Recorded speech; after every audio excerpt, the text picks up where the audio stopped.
ही अत्यंत आनंदाची गोष्ट आहे की महाराष्ट्राने एफडीआयचे थेट परकीय गुंतवणुकीचे सगळे रेकॉर्ड तोडलेले आहेत आणि यावर्षी एकूण देशात आलेल्या गुंतवणुकीच्या 52% गुंतवणूक एकट्या महाराष्ट्रात आली आहे।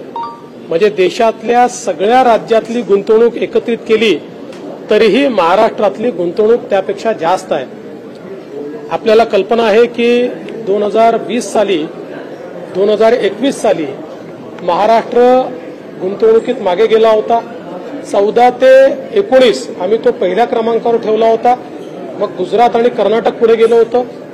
ज्यावेळेस सरकार आल्यावर माझ्या पहिल्याच इंटरव्ह्यूत मी सांगितलं होतं की थेट परकीय गुंतवणुकीत पुन्हा महाराष्ट्राला क्रमांक 1 वर आणू। 22 मध्ये 23 मध्ये पुन्हा आम्ही त्याला पहिल्या क्रमांकावर आणलं आणि मागच्याही वर्षी आपण बघितलं असेल आपल्या नंतरची जी मोठी राज्य आहेत गुजरात असेल, कर्नाटक असेल, दिल्ली असेल यांच्या एकत्रित गुंतवणुकीपेक्षा जास्त गुंतवणूक आपल्याकडे आली होती। पण यावेळेस तर आपण सगळे रेकॉर्ड तोडलेले आहेत आणि 52% गुंतवणूक एकट्या महाराष्ट्रामध्ये आलेली आहे।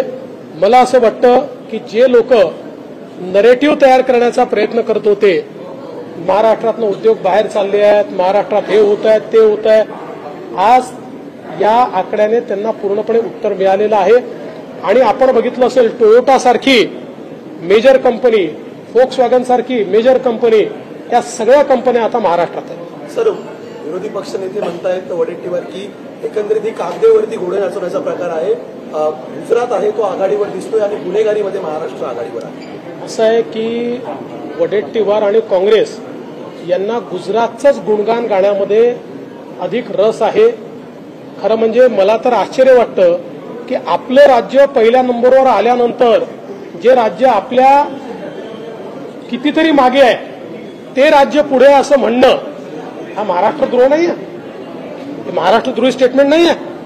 त्याच्यामुळे त्यांनी तर ठीक आहे सरकार कोणाचंही असो आपलं राज्य पुढे गेलं आहे याचा आनंद त्यांनी मान्य केला पाहिजे। सुप्रिया सुळेंनी काल प्रवक्त्यांसोबत बैठक घेतली त्यामध्ये असं दिसून आलं की फक्त देवेंद्र फडणवीसच आपले टार्गेट आहेत असं त्यांनी म्हटलं। मी त्यांचे आभार मानतो। त्यांनी हा जो माझा गौरव केलेला आहे त्याबद्दल मी अतिशय त्यांचा आभारी आहे। शक्तीपीठ महामार्गासंदर्भात नेमकी सरकारची भूमिका काय आहे? शक्तीपीठ महामार्गाला शेतकऱ्यांचा विरोध आहे। शक्तीपीठ महामार्गाच्या संदर्भात माननीय मुख्यमंत्र्यांनी त्या ठिकाणी भूमिका स्पष्ट केलेली आहे। सांगलीपर्यंत शेतकऱ्यांचा त्याला कुठलाही विरोध नाही, पण कोल्हापूरमध्ये विशेषतः विरोध आहे। त्यामुळे आमची ही नेहमीच भूमिका राहिली आहे की विरोध डावलून प्रकल्प करायचा नाही, मार्ग काढायचा, नाहीतर आपण अनेक वेळा असे निर्णय केलेले आहेत। त्यामुळे शेतकऱ्यांना विश्वासात घेतल्याशिवाय कुठलंही काम करायचं नाही हा निर्णय असल्यामुळे माननीय मुख्यमंत्र्यांनी ते सगळं स्थगित केलं।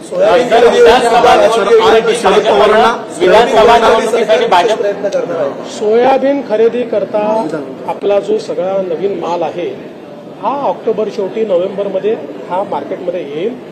सगळीकडे हमी भावाचे खरेदी केंद्र आम्ही उघडणार आहोत आणि पूर्णपणे त्या ठिकाणी कुठेही कोणाला हमी भावापेक्षा कमी भाव मिळू नये याकरता आमचा प्रयत्न असणार आहे। आताही मार्केटमध्ये जुनं सोयाबीन येत आहे।